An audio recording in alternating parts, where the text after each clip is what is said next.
बिस्मिल्लाहिर्रहमानिर्रहीम। अस्सलाम वालेकुम दोस्तों, मैं हूं जुनैद इकबाल और आप देख रहे हैं नए रास्ते। और जनाब आज सुबह से ही हम बैक टू बैक चीज़ें कर रहे हैं। मकसद क्या है? आप लोगों के लिए। आपको पता ही है, ख़ास तौर पर ये तो अब हमारा और आपका एक घरेलू सा चैनल बन के रह गया है नए रास्ते, और आप हमारी फैमिली हैं। और जनाब मकसद ये होता है कि आपको ज़्यादा से ज़्यादा मीनिंगफुल और कह लें कि रास्त गो और रास्तबाज लोगों से मिलवाया जाए। ऐसे लोग जो मुआशरे में कोई ना कोई एक नेक नीति के साथ अल्लाह से डरने वाले लोग हैं, मौजूद हैं। ऐसे लोगों को इस फोरम पे लाया जाए ताकि वो आपकी रहनुमाई करें और आपको मतलब मजीद। आज मैं बता दूं कि मैं थोड़ा सा एक इंट्रो करवाऊंगा अपने मेहमान का। He is my one of my very distinguished guest जो हमारी जनाब रिक्वेस्ट पे आए हैं। मैं पहले तो इनका तारुफ करवाऊंगा मुख्तसर तरीके से, उसके बाद ज्यादा हम इनसे बातें करेंगे, इनकी बातें सुनेंगे ताकि आपकी थोड़ी बहुत किसी हद तक रहनुमाई हो सके। और साथ में ये बता दूं कि there would be a series of programmes जो इनके साथ हमारी हुआ करेगी रिलेटेड फील्ड में। आजकल आपको पता है बाहर आना बाहर जाना यही हम खेल रहे हैं पिछले कोई 7-8 माह से। तो जनाब एक ऐसी शख्सियत जिनका ट्रैवल एंड टूर्स के साथ जोली दामन का साथ है माशाल्लाह, he is none other than Sadiq Sabir साहब, CEO of Pak Aims travel and tours private limited. अस्सलाम वालेकुम जनाब। वालेकुम अस्सलाम। कैसे मिजाज हैं जनाब? ठीक ठाक? अल्हम्दुलिल्लाह। पहली बात तो ये कि बहुत बहुत शुक्रिया, आप यकीनी तौर पर बड़े बिजी होंगे लेकिन आप तशरीफ लाए हैं और हमारी रिक्वेस्ट पे, और बातें आपसे जनाब होंगी बड़ी खुल्लम खुल्ला। और परेशान नहीं होना है हमने आपसे, चूंकि आज तो पहली बात ही है। पहली मुलाकात में तो बड़ा डिसेंट होके बड़े प्यार मोहब्बत से मजा चलता है, फिर चौथा गेयर लगाएंगे हम आहिस्ता आहिस्ता। क्या कहते हैं? बिल्कुल ठीक है, मैं आपके साथ हूँ। आपका मैं बल्कि शुक्रिया अदा करूँगा, आपने इतने बिजी शेड्यूल में इनवाइट किया और अल्हम्दुलिल्लाह लोग देखते हैं, आपको सुनते हैं। Thank you. और ऐसा है कि दोस्तों मैं आपको सादिक साबिर साहब के बारे में बता दूं, माशाल्लाह एक वेरिड एक्सपीरियंस ये रखते हैं। ट्रैवल एंड टूर्स मतलब टूरिज्म आपको पता है पूरी इंडस्ट्री बन गया हुआ है। अल्लाह करे ये मजीद इसमें जैसे कोई दोस्त आ जाएं और मतलब वो जो लाइक माइंडेड, तो ये और बहुत ज्यादा तरक्की कर सकती है। ये इंडस्ट्री तरक्की करेगी तो आप समझ लें कि मुल्क तरक्की करेगा। जैसे मैं कभी कभी बात करता हूँ हमारे दीगर फोरम्स पे, जैसे ज़राअत से मुतल्लिका हमारा एक है मेरी ज़मीन, तो मैं कहता हूँ अगर किसी चीज़ ने हमें बचाया तो वो ज़राअत है। इट्स एन एग्रेरियन सोसाइटी, लेकिन बदकिस्मती से सादिक भाई इसी इंडस्ट्री को सबसे ज्यादा नजरअंदाज किया जा रहा है। देखिए ना, ज़राअत बेचारा हमारा फार्मर है, कितनी वो कसमपुरसी के आलम में है, उसकी तरफ कोई देखता ही नहीं। तो बिल्कुल ऐसे ही हमारी जो टूरिज्म इंडस्ट्री है, इसको भी मैं समझता हूँ कि गाय बगाए कुछ ना कुछ हो रहा होता है, लेकिन उसमें कंसिस्टेंसी नहीं होती। पॉलिसीज, हुकूमती पॉलिसीज वो एडहॉकिज्म पे चलती हैं, कुछ चीजें बन जाती हैं, उसके बाद फिर वो ठप होकर रह जाती हैं। तो दोस्तों सादिक साबिर साहब का तारुफ ये है कि जनाब ट्रैवल जो हमारी एक एसोसिएशन है उसके बोर्ड पर भी हैं। फिर एक सबसे खूबसूरत बात में जो उसके बारे में काफी कुछ इनसे पूछेंगे कि पाक रोमेनिया बिजनेस काउंसिल उनके कन्वीनर हैं, और जनाब ये है under the umbrella of our mission, जो उनका मिशन है यहाँ पे फॉरेन मिशन जैसे एम्बेसीज होती हैं। और उसके अलावा हम इनसे बात करेंगे आज ही अपना दौरानिया तो हमारा इंशाल्लाह अगर बढ़ता भी है, no issue at all, we can cut it to 2 pieces, like हम 2 एपिसोड बना देंगे। वो है गुजरांवाला बिजनेस सेंटर GBC, उस हवाले से भी, क्योंकि वहां पर भी माशाल्लाह ये उनकी पब्लिक रिलेशनिंग में है और उनका जो डिप्लोमेटिक कोर है उसमें भी बड़ी इनकी एक खातिर मतलब सलाहियतें सामने रखते हुए चीजें इनसे वो मतलब कर रहे हैं, ले रहे हैं और ये डिलीवर कर रहे हैं वहाँ पे। तो सादिक साबिर साहब सबसे पहले तो एक ओवरव्यू दें हमारी, जैसे मैंने अभी कहा है अपनी नाकसी जितना को मेरे पास इल्म होता है उस हवाले से, कि हमारी ये टूरिज्म इंडस्ट्री किस सिमत में जा रही है। सर मैं जो समझता हूँ इसमें जो सबसे पहले जो बात है करने वाली कि पाकिस्तान को समझना चाहिए कि एक इंडस्ट्री है और हमारा अलमिया ये है कि अभी तक इसको टूरिज्म इंडस्ट्री डिक्लेयर नहीं किया गया। गवर्नमेंट से बारहा हम लोगों ने रिक्वेस्ट की कि इसको एटलीस्ट आप इंडस्ट्री का जो है दर्जा आप इसको दें ताकि फर्दर जो इसकी इनपुट है हम वो ले सकें। पाकिस्तान माशाल्लाह इतना खूबसूरत मुल्क है, यहाँ पे आप डिफरेंट काइंड ऑफ टूरिज्म आपको प्रमोट कर सकते हैं। अभी आप ज़राअत की बात कर रहे थे, तो आप ज़राअत में देखिएगा पाकिस्तान खुद कफील है, हर चीज़ पाकिस्तान में ही डेवलप होती है। और अब ऑर्गेनिक जो एक टूरिज्म है वो पूरी दुनिया के अंदर बड़ा फरोग पा रहा है और लोग ऑर्गेनिक की तरफ आ रहे हैं। तो पाकिस्तान में रिच ऑफ ऑर्गेनिक है। तो ज़राअत अगर हम कहें, और इस तरह अगर हम बात करें मेडिकल की, तो पाकिस्तान में the best one of hospitals हैं, डॉक्टर्स हैं जो पूरी दुनिया में सर्व करते हैं। No doubt. तो मेडिकल इंडस्ट्री भी प्रमोट की जा सकती है इसी under the umbrella of tourism. Education है, एजुकेशन इंडस्ट्री वो भी प्रमोट की जा सकती है, और इसके अलावा हमारी इंडस्ट्री।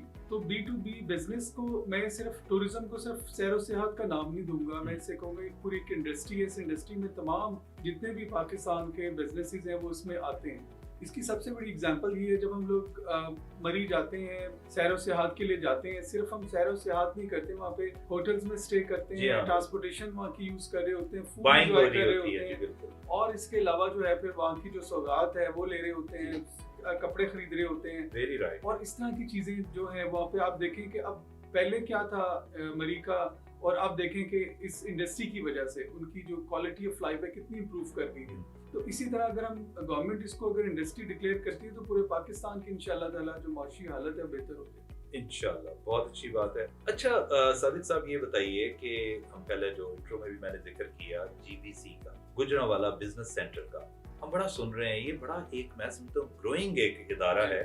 तो आपका चूंकि बड़ा एक चोली दामन का साथ है उनके साथ, तो जरा थोड़ा सा हमारे दोस्तों को इसके बारे में बताइए कि क्या है, क्या फोरम बेसिकली कर क्या रहा है। गुजरांवाला बिजनेस सेंटर एक ऐसा फोरम जो है वो बना है कि जिसमें आप पहले ये होता था कि हम डिप्लोमेट आते थे, लोग आते थे, और आपको इंडस्ट्री टू इंडस्ट्री विजिट करना होता था। उनका एक डे टूर होता था, डे टूर में आप 1 से 2 इंडस्ट्री को से ज्यादा विजिट नहीं कर सकते।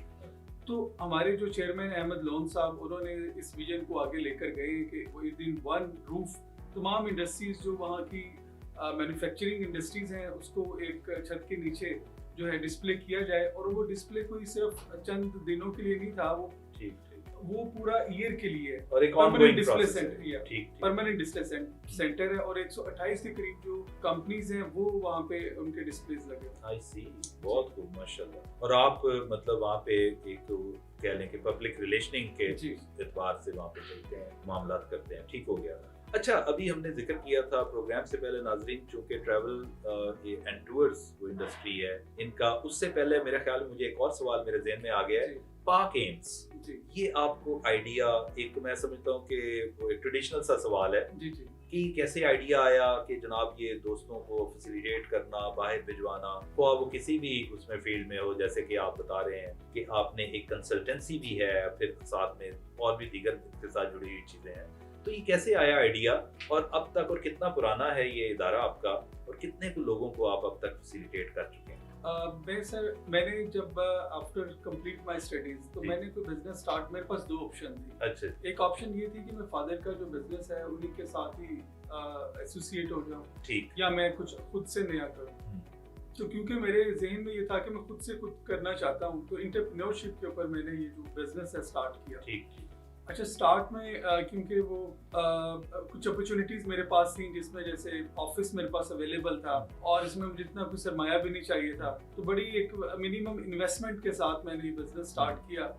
और इस बिजनेस में कोई बहुत ज्यादा आपको लॉस और उसके चांसेस नहीं थे कि आप अगर एक डेकोरम में रहते हुए अगर आप बिजनेस करते हैं, सर्विसेज आपने सेल करते हैं, एग्जैक्टली, ठीक है, जस्ट सर्विसेज में, तो सर्विसेज में आपको लॉस नहीं होता अंटिल कि आप ओवर कमिटमेंट ना करें और चीजों को अच्छे तरीके से ना प्रेजेंट कर सकें। ठीक। कब से है ये तकरीबन 17 साल हो गए। 17 साल हो गए, वाह वाह वाह माशाल्लाह। मेरा ख्याल था आप कहने लगे मुझे कोई 17 को माह हुए हैं। 17 साल बहुत पीरियड होता है, मतलब ऑलमोस्ट 2 डेकेड्स आप ये खिदमत सर अंजाम दे रहे हैं। अच्छा चलें, आप तो फिर बहुत ज्यादा आपके पास रिच एक्सपीरियंस होगा, क्योंकि हम लोग भी आजकल इमिग्रेशन, बहुत सारे लोग हमारे साथ भी दोस्त है, आप उन्हीं को ही हम एड्रेस भी आज कर रहे हैं। तो बाहर जाने के लिए लोग तरह तरह के, हर मतलब सेगमेंट, हर फील्ड का बंदा आता होगा कि कोई मतलब कहता होगा कि जनाब मैंने बाहर जाना है, मुझे कंसल्टेंसी दें, मुझे मतलब इस तरह की एडवाइजरी दें, मैं वहाँ पे, एक तो होता है ना जैसे प्योरली आप कह लें कि विजिट वीजा है जी। एक बंदा कहता है जी मुझे एम्प्लॉयमेंट वीजा चाहिए, मुझे वर्क वीजा, जैसे वर्क परमिट के साथ वो लोग जाते हैं। ऐसे लोग भी आपके पास यकीनी तौर पर आते होंगे? लोग आते हैं बिल्कुल, और इन्फॉर्मेशन के लिए आते हैं, पूछते हैं कि अब हमें क्या करना चाहिए, हमारी एजुकेशन कंप्लीट या स्टडी है या ठीक है। अच्छा, बाहर कुछ लोग कहते हैं कि हमें अपनी फैमिली टूर्स करने हैं या अपनी फैमिलीज को मिलना है जो वहाँ पे ऑलरेडी एंगेज्ड हैं। तो इसके अलावा कुछ लोग ऐसे भी हैं जो कहते हैं कि हम बाहर सेटल्ड होना चाहते हैं। तो उस सेटलमेंट में मैं उनसे पूछता हूँ, 2 तरह की सेटलमेंट होती है, आप 2 तरह से सेटल हो सकते हैं। एक सेटल होता है कि आप वर्क परमिट पे आप जाएं और वहाँ जाके आप काम शुरू कर दें, और सेकंड होता है बिजनेस इमिग्रेशन, और एक होती है स्किल्स इमिग्रेशन। स्किल्स आपकी अच्छी स्किल्स हैं तो देन कुछ कंट्रीज हैं जैसे कनाडा है, वो आपको बहुत सारी स्किल्स अपॉर्चुनिटीज देता है, वीजास देता है आपको, और आप उस पर जाके अपने एक्सपीरियंस के साथ उसको अप्लाई करते हैं। और इसके अलावा जो है एक होती है बिजनेस इन्वेस्टमेंट्स। कुछ कंट्रीज हैं वो इन्वेस्टमेंट्स के लिए वो आपको कहते हैं कितनी $2 लाख की $3 लाख की इन्वेस्टमेंट करते हैं, तो देन हम आपको बिजनेस वीजा जो है वो इस तरह आप जा सकते हैं। ठीक है। अच्छा, ये जो देखें दोस्तों, ये जो अभी बता रहे हैं सादिक साबिर साहब, तो मुझे बड़ी खुशी हो रही है। तो ये तो हम इनके साथ बड़ा अच्छे तरीके से, बड़े अच्छे पैमाने पर कोलैबोरेट भी कर सकते हैं। तो सादिक साहब मुझे ये बताइए कि अगर हम आपको दें, हमारे तो बच्चे हैं, भाई हैं, छोटे बहन भाई बेशुमार लोग हैं जो हमारे साथ जुड़े हुए हैं, और मेरा सेटअप ये है कि मेरे पास इन हाउस 2 हमारे पास कंसल्टेंट हैं, सीनियर हैं माशाल्लाह। एक हामिद हमजा साहब हैं, वो basically he is based eight Islamabad, बल्कि वो आएंगे भी 30 को, मैंने बुलाया हुआ है उनको, कि वो यूरोप के विजिट पे थे पिछले दिनों सादिक साहब। तो उन्होंने मुख्तलिफ ममालिक का दौरा किया, वहाँ पे देखा, उनके सोशियो इकोनॉमिक सेटअप को देखा, और देखते हुए उन्होंने फिर कहीं से कुछ डिमांड्स देखी। जैसे उन्होंने बताया कि जी मैं चेक रिपब्लिक गया, तो वहाँ पे जो एम्प्लॉयर था उससे मुलाकात डायरेक्ट हुई मेरी। तो उन्होंने कहा कि जी वहाँ पे प्राग जो कैपिटल है चेक रिपब्लिक का, और ब्रनो एक जगह, उस शहर के दरमियान, 2 शहरों के दरमियान एक रेलवे लाइन अंडरग्राउंड वो बिछाने को जा रहे हैं। और ऑल ओवर द वर्ल्ड उनको जनाब वहाँ पे लेबर भी चाहिए, टेक्नीशियंस भी चाहिए, प्लम्बर्स और वेल्डर्स और पता नहीं क्या क्या कुछ। तो इन्होंने रिक्वेस्ट की कि Pakistan is a poor country, आप हमारा भी ख्याल कर लें, थोड़ा बहुत हमें भी दे दें। तो आउट ऑफ 7000 उन्होंने कहा अच्छा चलें 10-15 आपको भी दे दें। तो ताहाल अभी वो उनके साथ उनकी कॉरेस्पॉन्डेंस चल रही है, तो वो आ रहे हैं यहाँ पे। इसी तरह ही फिर वो गए उधर पोर्चुगाल गए, तो वहाँ पे जैसे हमारे यहाँ पे टैप्टा है, इसी तरह जो स्किल्स की वो डिप्लोमा देते हैं, तो उसके लिए भी प्रोग्राम्स हैं। मैं समझता हूँ कम पैसों से वहाँ भी जाया जा सकता है, और 2-3 के बाद वो TRC दे देते हैं, टेम्परेरी रेजिडेंस कार्ड दे देते हैं, उसको भी हमने प्रोग्राम्स किए हैं। तो इसी तरह ही, और आपके पास अगर कोई इस तरह का सिलसिला हो तो क्या हमारी मुआवनत कर सकते हैं अगर हम आपको दोस्त आपके पास पहुंचाएं विद माय रेफरेंस? सर असल में जो मेरा जो लाइसेंस है वो है ट्रैवल एंड टूरिज्म। जी।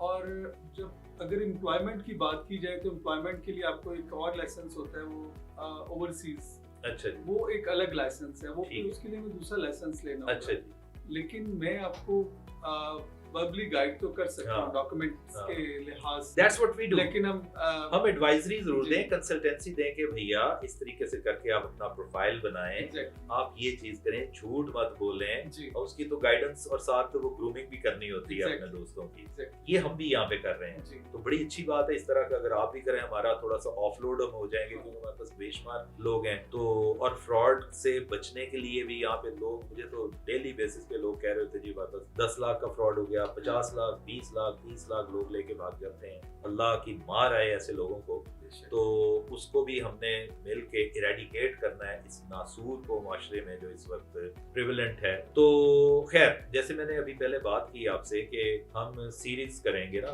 गाहे बगाए आपको रहमत दिया करेंगे।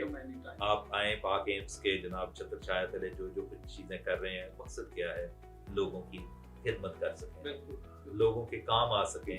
और मैं समझता हूँ सबसे बड़ा सदका जारिया ये है कि किसी को मशवरा ही दे देना। और इस हवाले से आपके साथ जनाब हमारी गुफ्तगू रहेगी। अब चूंकि आपका इंट्रोडक्शन था, तो सादिक साबिर साहब का जनाब आपने अब बातें सुन ली हैं, माशाल्लाह ये बड़े साफ सुथरे से आदमी हैं, और इनके साथ हमारा आगे भी एक तालमेल रहेगा। हमें दीजिएगा इजाजत, इंशाल्लाह maybe after a week हम अगेन इसी फोरम पर हाजिर होंगे, और हम जनाब इनको रिक्वेस्ट करेंगे आएंगे, और पहले से एजेंडा हमारा तय होगा। कुछ क्वेश्चंस हम आपस में एक्सचेंज कर लेंगे। आज तो मैंने पूछा, जो हमारे कोऑर्डिनेटर थे उन्होंने कहा जनाब हमजा हामिद ही मेरे मुंह पे चढ़ा हुआ है। वो हमजा भट्ट साहब हैं जो हमारे डायरेक्टर हैं यहाँ पे कॉर्पोरेट अफेयर्स, उन्होंने ही मिलवाया इनसे, thanks to him as well. तो उन्होंने कहा था कि कुछ सवाल, मैंने कहा नहीं, आज हमने सवाल जवाब ज्यादा नहीं होने, हमने आपस में इंटरेक्ट करना है आपकी सहूलत के लिए। हमने इनका चेहरा आपको दिखाना है कि जनाब ये वो खूबसूरत चेहरा है, और पीछे मतलब years of मैं समझता हूँ experience and exposure over the period of let's say 17 years। जनाब आपका बहुत बहुत शुक्रिया, इंशाल्लाह दोबारा हम आपसे मिलेंगे। अल्लाह हाफिज।